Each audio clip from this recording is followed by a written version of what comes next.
సంపాదించడం ఎలాగో తెలియని ప్రతి ఆడంగి ఏదో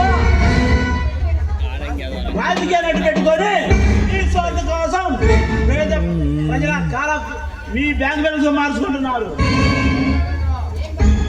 ఏం ధర్మేంద్ర, ఎవరితో మాట్లాడుతున్నావు తెలుసా? నేను ఈ రాష్ట్ర చీఫ్ మినిస్టర్ని.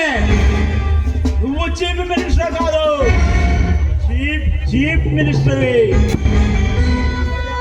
నీకంత ప్రతి ఏడాది ఏదో అసెంబ్లీ అడుగు పెట్టబట్టి ఈ తెలంగాణ అడుగు తింటుందిరా. నేను ఈ రాష్ట్ర ముఖ్యమంత్రిని, నన్ను ఎదిరించి బతకలేవు. నువ్వు ముఖ్యమంత్రి అయినా లోకాలకు అధిపతి అయినా తప్పు చేస్తే నా దృష్టిలో ఎవడైనా ఒక్కటే. నేను తప్పు చేయలేదు. నువ్వు తప్పు చేయలేదా?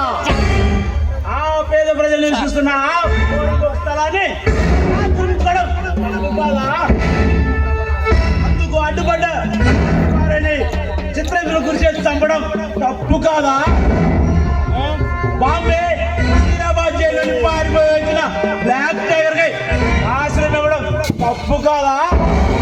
ఏమిటి, నేను ఒక కిల్లర్కి ఆశ్రయం ఇవ్వటం అబద్ధం. నాపై పడ్డతో కల్పించిన కట్టు కదా.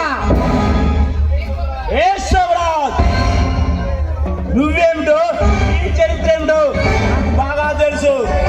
ఈ చరిత్ర మొత్తం మా ఆఫీస్ ఫైల్లో ఉంది. 1985లో నువ్వు ఒక జేబు దొంగవి. కోమలేని అమ్మాయి చేయి పట్టుకుంటే ఆ అమ్మాయి ఈ చెప్ప మీద చెప్పుతో కొట్టింది. ఆ అవమానం భరించలేక ఆమెను మానభంగం చేసి చంపుతుండగా ఒక రిపోర్టర్ చూశాడు. వాడిని చంపుతూ ఉండగా అది చేసిన జైలుకి వెళ్ళావు. 1997లో జైలు నుండి రిలీజ్ కాగానే ఒక ఎమ్మెల్యేతో చేతులు కలిపి తన ముండని నీ ముండగా మార్చుకున్నావు. మీరిద్దరూ కలిసి కొంతమంది మంత్రులతో చేతులు కలిపి నువ్వు ముఖ్యమంత్రి అయ్యావు.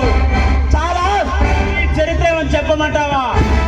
శభాష్, నా జీవిత చరిత్ర చాలా బాగా తెలుసుకున్నావు. ఇంకా ఈ రోజు నుండి నా జీవిత చరిత్ర పోలీసు ఉద్యోగానికి రాజీనామా చేసి నా జీవిత చరిత్ర కథల